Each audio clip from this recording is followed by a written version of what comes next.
¿quién podrá confiar en el Hijo del Hombre? El título de este sermón es Asombrosa Incredulidad, así que les voy a pedir por favor que abran sus Biblias en el libro de Marcos, Marcos capítulo 6, del 1 al 6.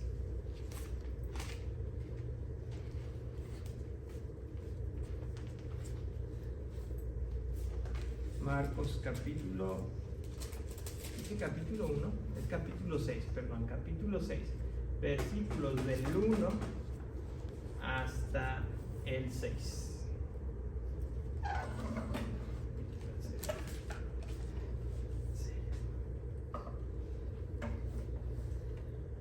Marcos capítulo 6, del 1 hasta el 6. Y antes de leer la palabra de Dios, ¿qué les parece si oramos, inclinamos nuestros rostros y oramos a nuestro Dios? Padre, muchas gracias porque tú eres bueno y misericordioso, Señor, con nosotros. Gracias, Padre, porque, Padre, como estábamos cantando, cuán grande es nuestro Dios, y que al mismo tiempo, Señor, eres un Dios personal, que nos sostienes a cada uno de nosotros. Conoces, Señor, nuestras debilidades. Conoces, Señor, las cosas que nos hacen flaquear en nuestra fe. Y te agradezco, mi Dios, por la hermosa oportunidad y el privilegio que me das de poder traer tu palabra. Ahora permite que sea tu Espíritu Santo quien hable a través de tu siervo, que sea también tu Espíritu Santo quien ayude a mis hermanos a poder estar atentos a tu voz, y que lo que en esta tarde se vaya a estar compartiendo no solamente se acumule, Señor, en nuestra mente como información más, sino que realmente, Señor, pueda hacer clic en nuestras emociones, y que al mismo tiempo puedan haber cambios, Señor, genuinos y permanentes en nuestra forma de vivir. En el nombre de Cristo Jesús oramos.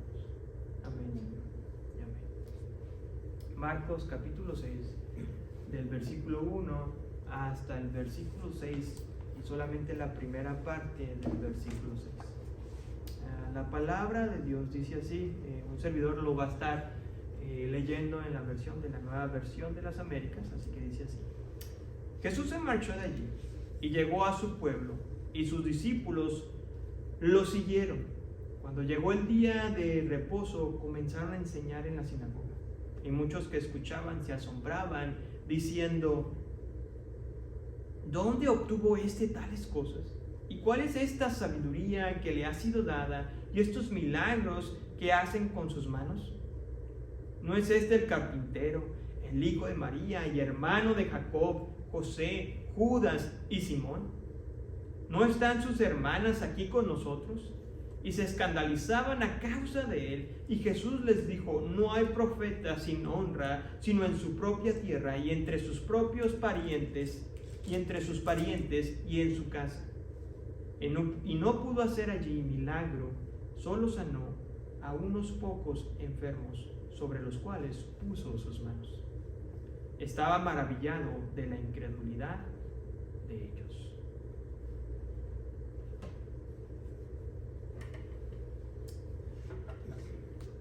¿Alguna vez te has sentido ansioso al escoger el regalo a una persona que lo tiene todo? No sé si a lo mejor sintieron esa ansiedad ahora que acaba de pasar Navidad y les tocaba regalarle a alguien o tener que darle un regalo a una persona, y resulta que es esa clase de personas que pues prácticamente todo el año está comprando cosas, y te preguntas: ¿qué le voy a regalar? Si constantemente está comprando, entonces como que ya no hay el elemento sorpresa. O tal vez te has puesto nervioso al saber que viene tu amigo que conoce casi la mitad del mundo, y te preguntas: ¿a dónde lo voy a llevar? ¿A qué parte de la ciudad lo debo llevar para que pues se sorprenda o se lleve una grata sorpresa? O quizás a lo mejor te sientes un poco afanado porque viene el familiar de tu país con ese paladar exigente esperando que lo lleves a un buen restaurante.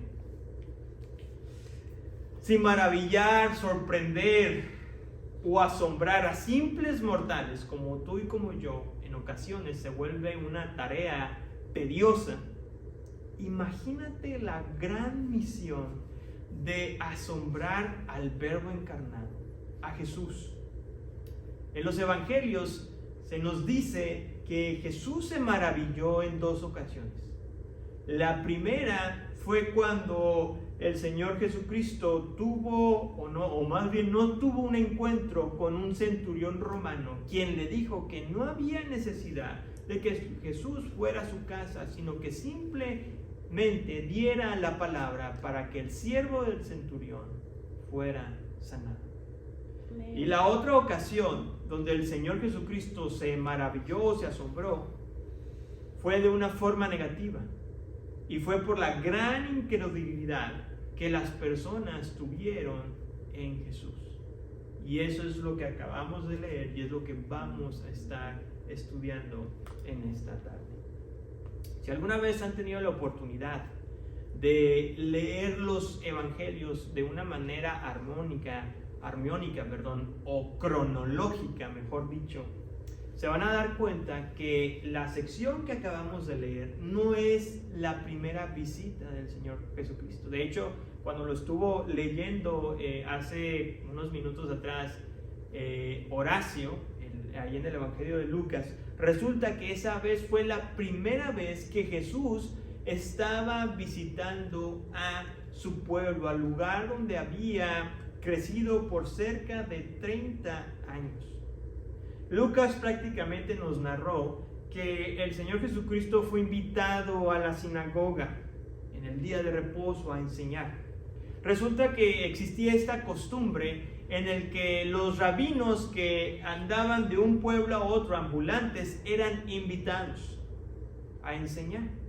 Para ese entonces, el Señor Jesucristo, su popularidad ya estaba empezando a crecer, estaba tomando fuerza. Así que obviamente las personas que habían conocido al Señor Jesucristo desde pequeño, había esa curiosidad por querer escuchar en viva voz lo que tanta gente hablaba de él.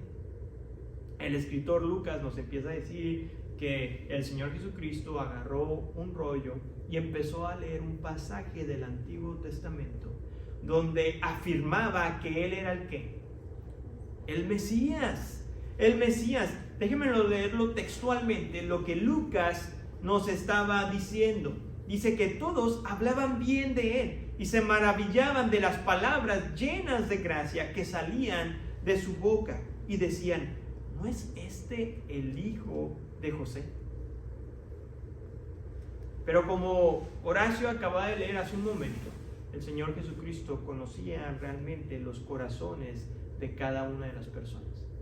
Y simplemente había ese morbo de querer ver que Jesús hiciera un milagro. Así que cuando el Señor Jesucristo confrontó su falta de fe e hipocresía, se nos narra ahí que la gente llena de ira, que dice, lo sacó de la sinagoga. ¿Para qué? Para matarlo. Sin embargo, en ese intento fracasaron rotundamente.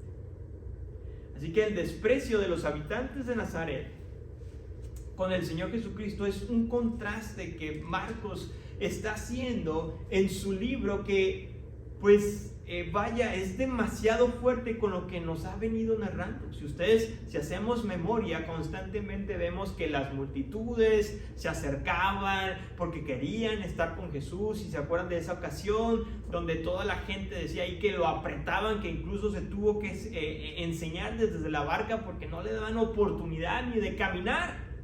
Pero en esta ocasión, el escritor Marcos, y no solamente al lector, sino seguramente el Señor Jesucristo estaba preparando a sus discípulos y a nosotros, los que estamos leyendo el libro del Evangelio de Marcos, para la oposición que Jesús iba a tener en Jerusalén y con los líderes religiosos.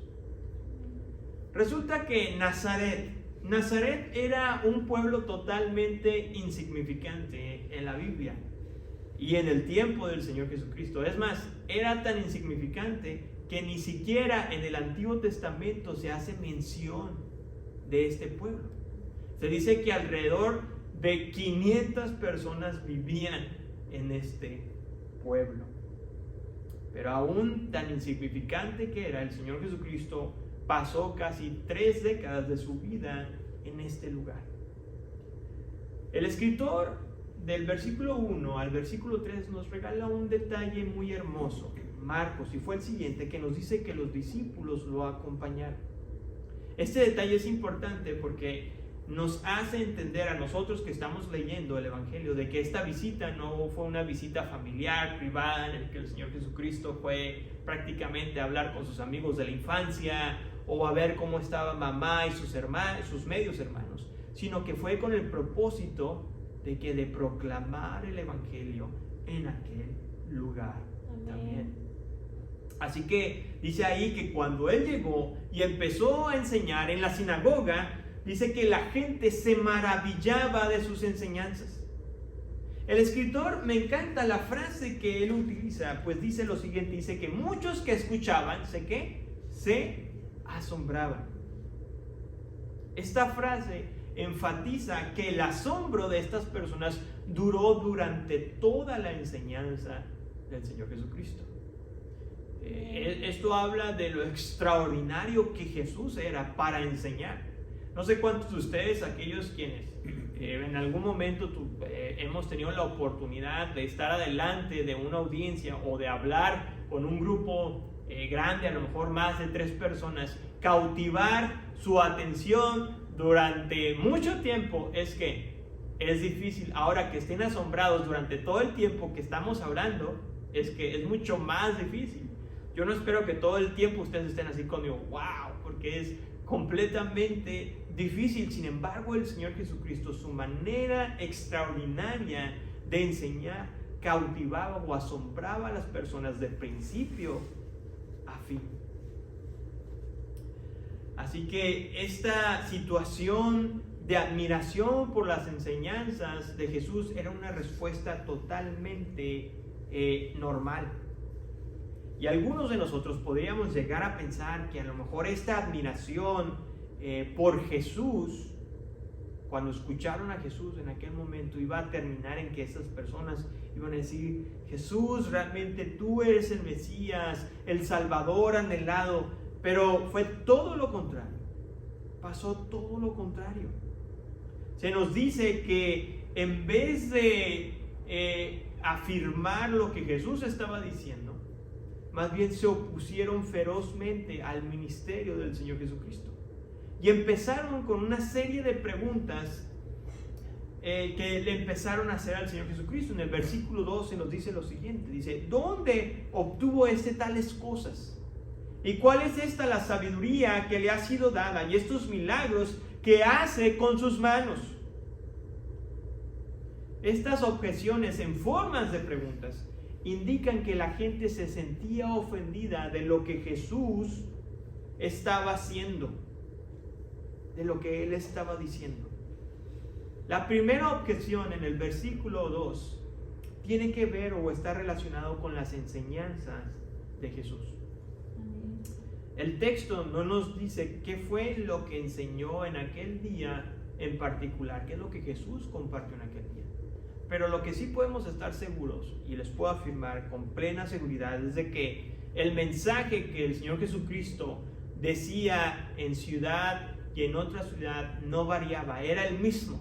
¿Y cuál era? Que el reino de Dios se ha acercado y que era necesario arrepentirse de sus pecados. La segunda objeción que vemos en el versículo 2 tiene que ver con la sabiduría del Señor Jesucristo.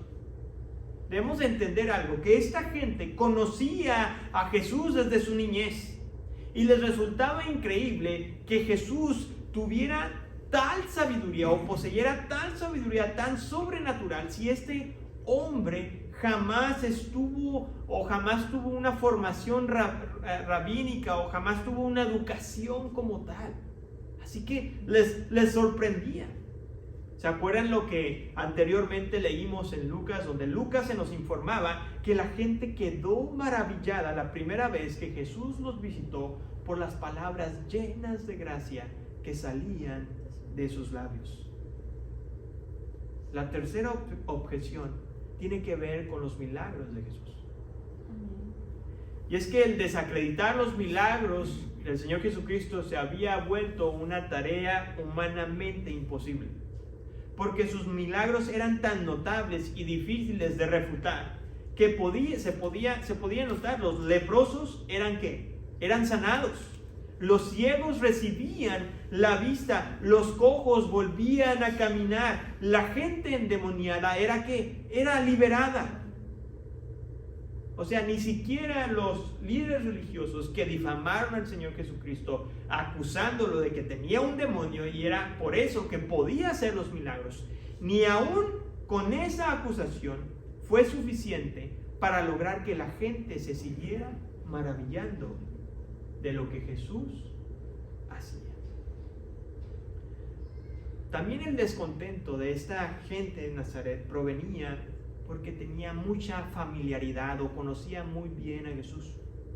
En el versículo 13 nos dice lo siguiente: ¿no es este el carpintero, el hijo de María y hermano de Jacob, José, Judas y Simón? ¿No están sus hermanas aquí con nosotros? Y se escandalizaban a causa de él. La palabra carpintero en griego tiene un significado muy amplio. Este puede significar constructor, como también puede significar artesano. De hecho, el hecho de que a Jesús lo identificaran como el carpintero no era algo ofensivo en la cultura judía, porque se esperaba que el padre enseñara a sus hijos el oficio que él practicaba. Así que era algo totalmente normal.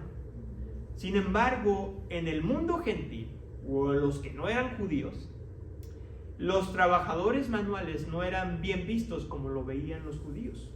Así que este detalle que Marcos nos brinda no era tanto para la audiencia judía, sino que era para la audiencia gentil, que entendía, o que más bien entendió esto no como un cumplido, sino más bien como una ofensa de las personas hacia Jesús.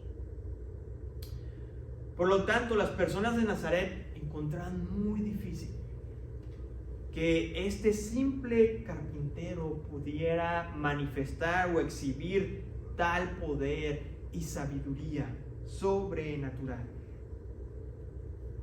porque ellos habían visto a Jesús crecer. Lo habían visto seguramente correr por las calles, jugar con sus hijos, tal vez comer en la misma mesa que ellos. Desde un punto de vista humano, Jesús para ellos había tenido una infancia tan normal como cualquier otro niño. Es por eso que era impensable e incluso hasta insultante el llegar a pensar que Jesús era el Mesías como él decía. Ahora déjenme decirles que este descontento o este enojo de la gente del primer siglo nos ayuda a nosotros, a los creyentes, a descartar cualquier información o esos libros que supuestamente hablan sobre la infancia de Jesús, donde se nos dice que el niño Jesús, cuando era un adolescente o cuando todavía vivía bajo el techo de sus padres, hacía milagros o hacía otras cosas sobrenaturales. Porque el enojo de los habitantes hacia Jesús solamente nos confirma que la infancia de Jesús fue tan normal como cualquier otra. Les invito a que analicemos lo siguiente: es de que la incredulidad ciega al hombre. Los hombres de Nazaret se habían vuelto ciegos ante lo evidente. Algo que es interesante de esta historia es de que esta es la última referencia de Marcos sobre Jesús enseñando en la sinagoga. conforme vamos a ir avanzando en el libro de Marcos, vamos a ver que Jesús no se vuelve a presentar en una sinagoga más, no vuelve a enseñar en una sinagoga, porque este lugar se había convertido en un lugar de oposición en contra del Señor Jesucristo. Los judíos que atendían a este lugar religioso tenían un conocimiento más correcto de Dios que la gente pagana. Sin embargo, su incredulidad los había hecho tan ciegos como el griego o el romano de su tiempo. Del mismo modo, amado hermano, hay mucha gente incrédula que asiste a la iglesia, que enseña los domingos, o que predica los domingos, que dirige la alabanza, o que sirve como diácono, o que recoge simplemente la ofrenda. Indudablemente tiene mayor conocimiento de Dios que la gente que está afuera, que no asiste a una iglesia. Sin embargo, están tan ciegos como el esposo que adultera con su corazón, o la mujer que está sumergida en la tristeza porque no tiene aquello que tanto desea, o el trabajador que envidia el éxito laboral del otro compañero.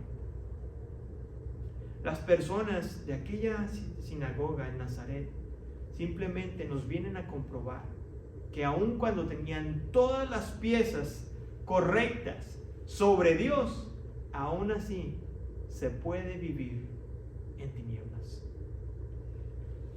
Porque así como el mensaje de Jesucristo transforma el corazón del humilde, así también el mensaje divino en un corazón orgulloso lo entorpece.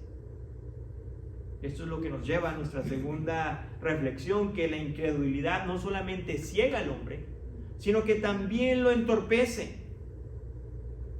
Las objeciones que las personas se nos estaban diciendo en contra del Señor Jesucristo, o que se nos presentan en el texto bíblico, eran torpes, no tenían sentido, pero llevaban algo de verdad, o tenían cierta verdad. ¿Y cuál era esa verdad sobre Jesús? Bueno, de que el Señor Jesucristo tenía un oficio. ¿Y cuál era? De que era un ¿qué?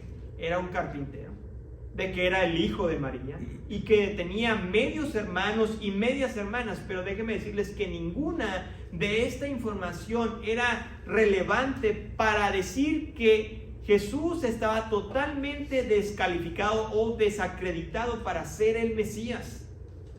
Simplemente estas personas intentaban distraer a los demás del mensaje de Jesús. Amén.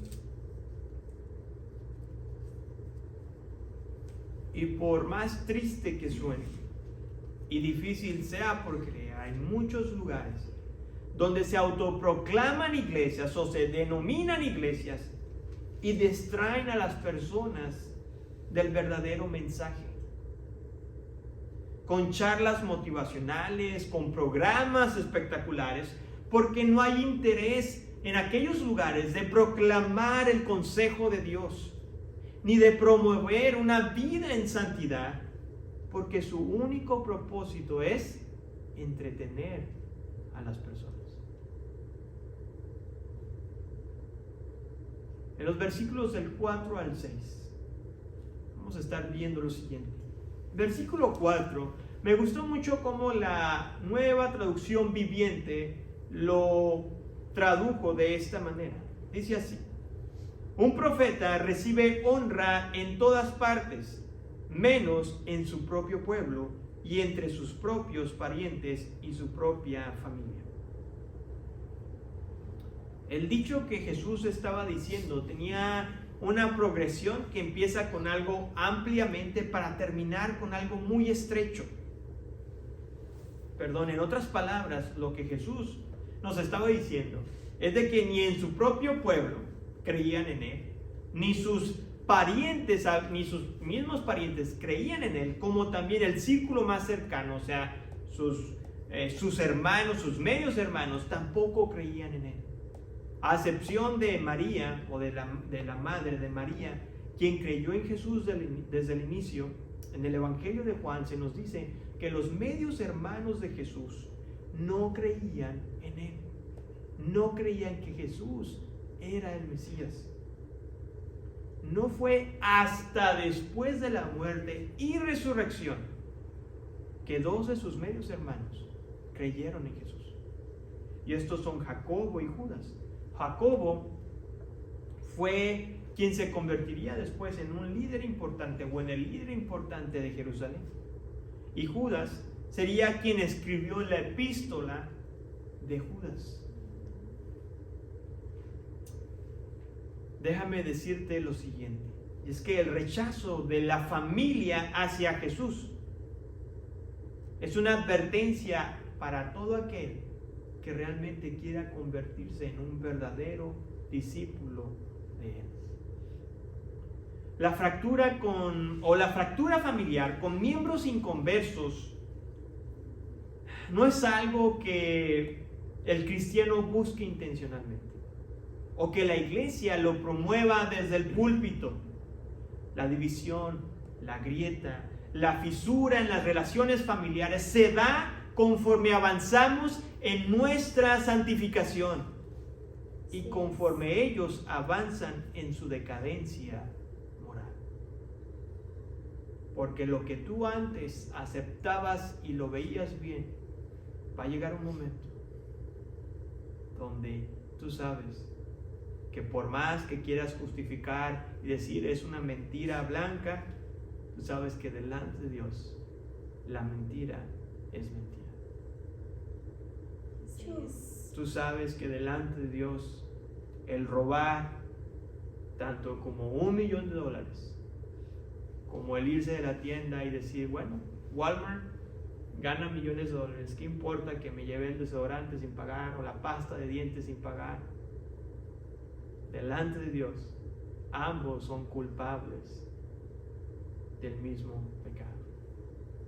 Y esto es lo que nos va a traer en conflicto con nuestra familia, con aquellos quienes son cercanos a nosotros, porque nos van a decir, no exageres, no seas tan exagerado, Walmart tiene mucho dinero, o por favor, es una mentira blanca, ni quién lo va a notar, es más, nadie te vio.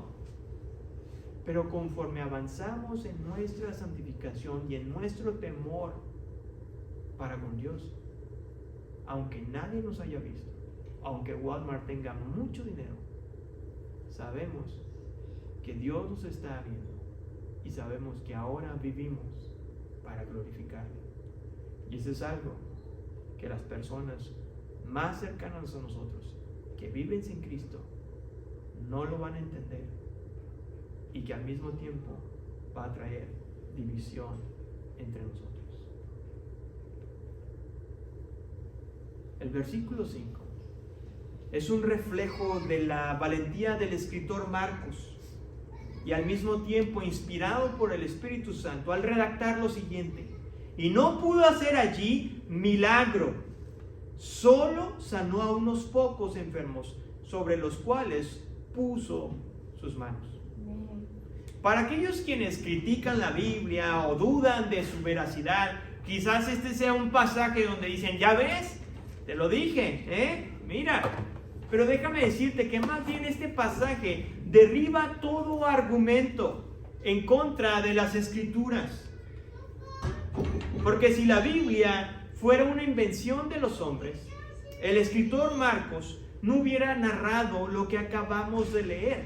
Más bien hubiera puesto que en el lugar donde el Señor Jesús se creó por cerca de 30 años, fue el lugar donde más le recibieron con más efusividad, donde más hizo milagros, donde la gente creyó al instante de que este era el Salvador, el Mesías anhelado, el Hijo de Dios. Sin embargo, Marcos nos dice que sucedió totalmente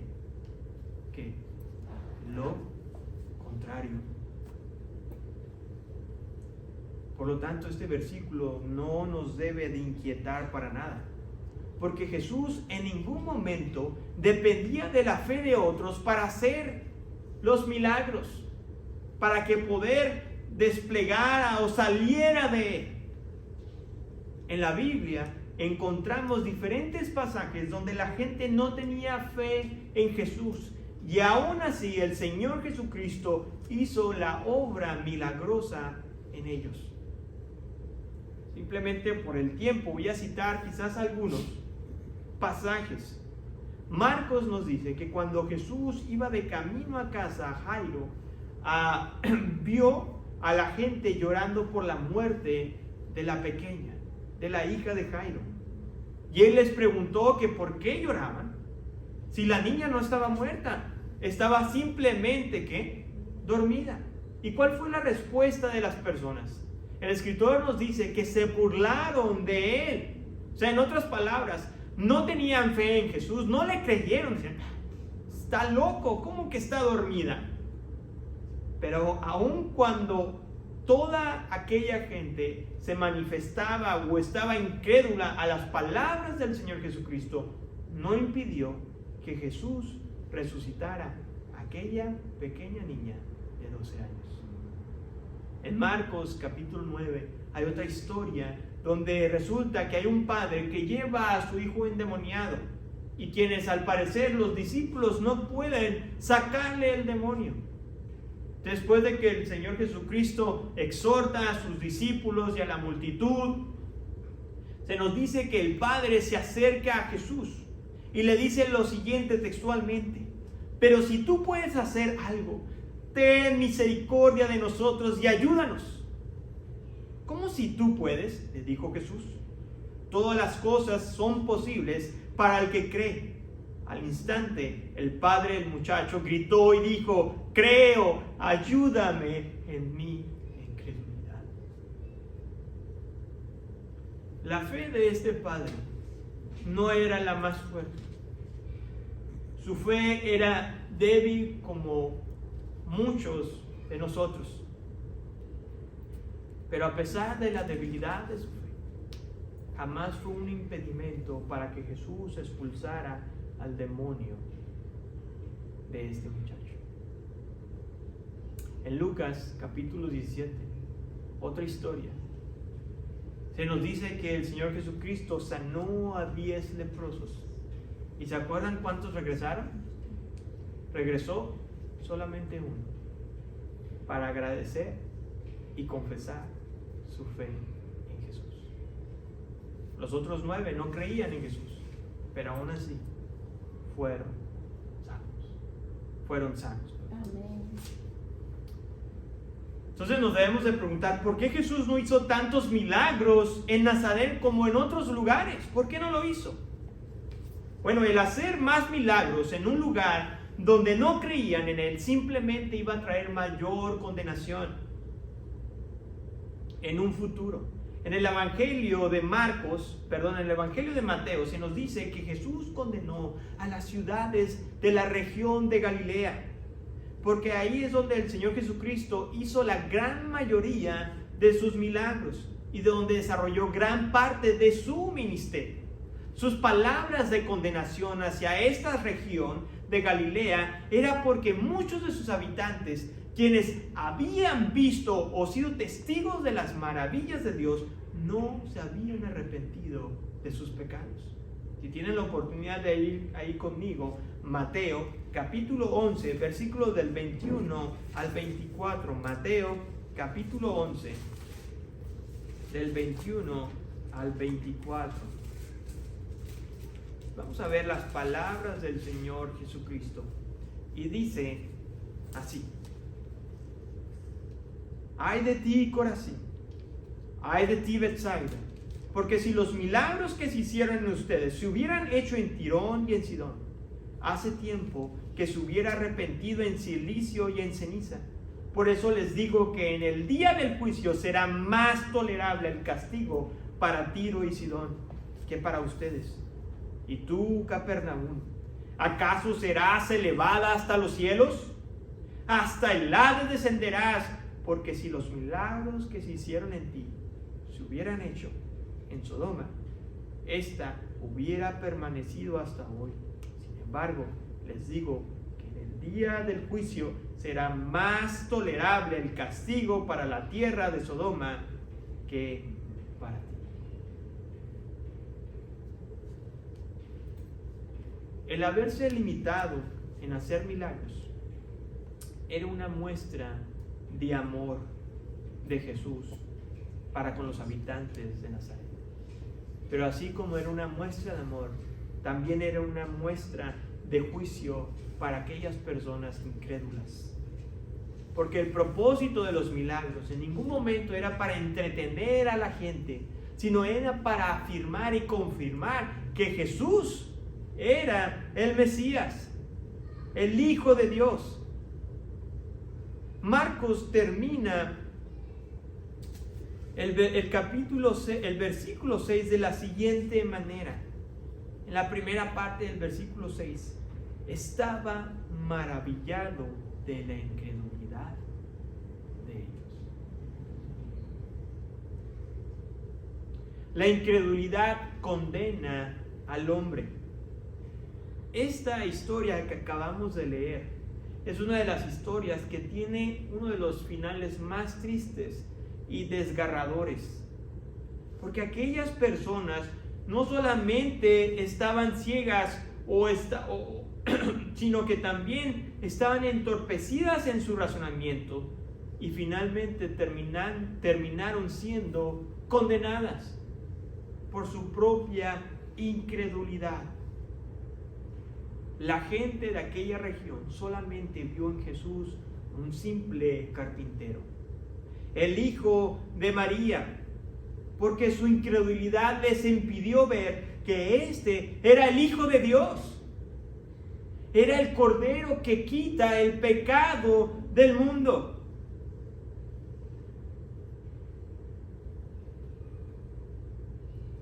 ¿Alguna vez te has llegado a preguntar lo siguiente?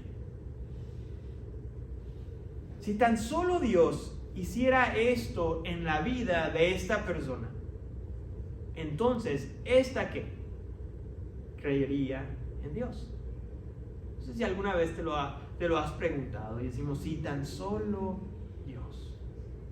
La historia de los habitantes de Nazaret es la historia de muchas personas en la actualidad. Han sido testigos de las maravillas de Dios, pero su incredulidad ha cegado sus ojos. Han sido expuestos a la palabra de Dios, pero su incredulidad ha entorpecido su entendimiento, porque prefieren ser condenados que ser antes salvados. Si tan solo Dios.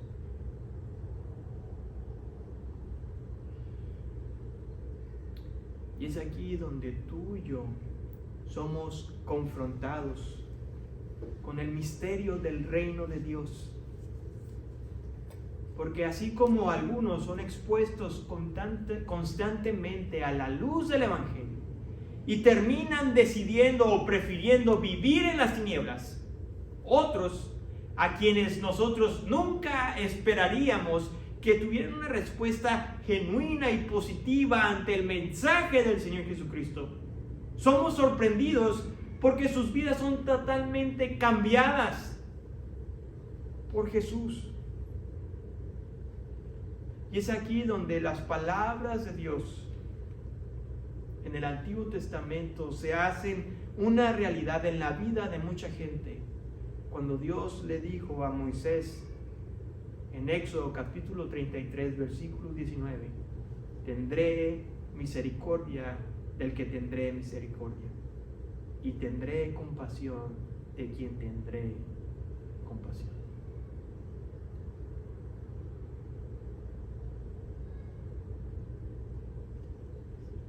Por lo tanto, oremos para que el Señor tenga compasión de nuestro. Y ahí agregue, por eso que les decía que en este año, la visión de nuestra iglesia es de que en este año, cada uno de nosotros, el Señor ponga en nuestra mente y en nuestro corazón aquella o aquellas personas a las que le debemos de compartir. Porque así como Dios tuvo compasión de nosotros y utilizó a alguien más para compartir, así también Oremos para que el Señor tenga compasión de tu mamá, de tu papá, de tu esposo, de tu esposa, de tus hijos, de tu amigo, de tu amiga, de cualquier persona de la cual no quisieras que pasara toda una eternidad en el infierno. De esa oremos, no solamente para que el Señor tenga compasión de ella, sino que también que el Señor nos utilice, como en algún momento Dios utilizó a alguien más para compartir ese mensaje de salvación. Amén. Déjame decirte que en ningún momento a ti y a mí nos compete el decidir quién será salvo o quién no. Solamente se nos ha dado la tarea de proclamar el mensaje de salvación. Y quiero concluir de la siguiente manera. Y es esto, que te llevas a tu mente y a tu corazón y medítalo durante esta semana. Es que la incredulidad en el corazón del hombre ciega, entorpece y condena. Creer que el hombre mismo puede quitar su propia incredulidad es un cuento de hadas. Solo aquel que vino desde el cielo a morir por nuestros pecados es el único que tiene el poder suficiente para quitar la incredulidad del corazón. Amén. Oremos a nuestro Dios. Señor, gracias, Padre, porque tú eres bueno y misericordioso. Gracias, mi Dios, porque sin merecerlo, tú nos salvaste. Señor, seguramente si siguiéramos viviendo la vida que vivíamos sin ti, estuviéramos quizás más perdidos de lo que estábamos ya, más sumergidos en nuestro pecado, más amargados, con más rencor, con más cosas, Señor, de las cuales nos movíamos y que quizás causaba de repente cierta alegría, pero que al final del día nos sentíamos tan miserables de nosotros mismos. Oh, mi Dios, gracias por habernos salvado. Gracias por haber enviado, Señor, a aquella persona o a aquellas personas que estuvieron orando y que fielmente compartieron oralmente y que también de una manera ejemplar vivieron el Evangelio delante de nosotros.